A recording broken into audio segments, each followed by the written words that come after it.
বাংলাদেশি সহ ৩৮ দেশের জন্য নতুন ভিসা বন্ড নিয়ম চালু করেছে যুক্তরাষ্ট্র।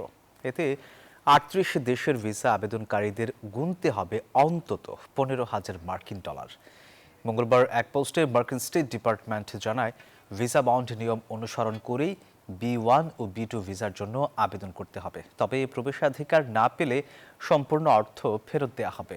বন্ডের নিয়মটি চলতি বছরের ২১ জানুয়ারি থেকে কার্যকর হবে।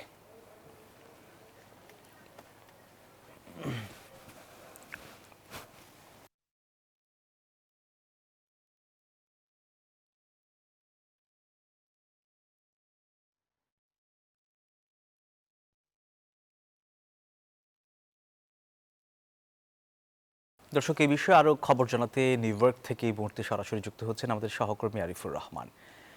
আরিফ, বাংলাদেশি সহ ৩৮ দেশের জন্য নতুন ভিসা বন্ড নিয়ম চালু করেছে যুক্তরাষ্ট্র। এতে আবেদনকারীদের কি কি সমস্যায় পড়তে হবে বা কি সুবিধা পাবেন, আর কেনই বা এই নিয়ম করা হলো জানাবেন আমাদের।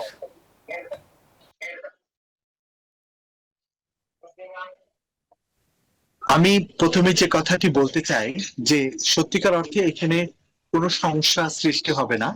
কারণ একটি ব্যাপার স্পষ্ট যে আসলে বিভিন্ন ভাবে যারা B1 B2 ভিসায় কিংবা অন্যান্য ভিসায় যুক্তরাষ্ট্র এসে যারা ভিসা কনভার্ট করত, তাদের জন্য এই তাদের কারণে মূলত এই নিয়মটা চালু করা হলো। অর্থাৎ আপনি যে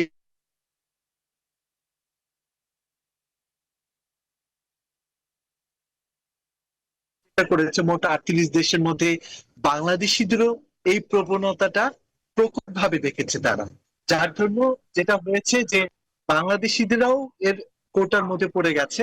অর্থাৎ যারা ভিসা আবেদন করবেন, B1 বা B2 জন্য ভিসার জন্য আবেদন করবেন কিংবা স্টুডেন্ট ভিসার জন্য আবেদন করবেন, যে ইমিগ্রেশন অফিসার সে যদি মনে করে যে না আমি তাকে বন্ড দিতে হবে, সেটা ৫,০০০ থেকে শুরু করে $১৫,০০০, বাংলাদেশি যেটা মূল্য প্রায় ১৮ লাখ সামথিং।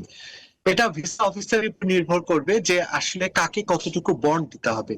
তো যারা এরই মধ্যে B1 B2 যারা 5 ইয়ার্স মাল্টিপল ভিসা নিয়ে আছেন, তাদের ক্ষেত্রে কিন্তু এখন পর্যন্ত কোনো সিদ্ধান্ত হয়নি। তারা যদি যুক্তরাষ্ট্রে বেড়াতে কিংবা ব্যবসার জন্য আসতে চান, তাদের ক্ষেত্রে আসলে কি হবে, কারণ যারা এর মধ্যে ভিসা পেয়ে গেছেন, নতুন করে যারা ভিসা নিতে যাবেন তাদের ক্ষেত্রে কিন্তু এই জিনিসটা অ্যাপ্লাই করা হবে।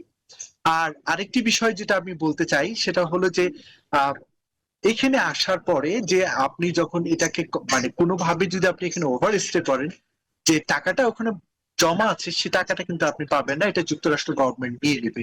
আরেকটি ইনফরমেশন আপনাকে দিয়ে রাখতে চাই যে যে ফেডারেল গভর্নমেন্ট থেকে যারা সোশ্যালে বলেছে, তো এখন যে বিষয়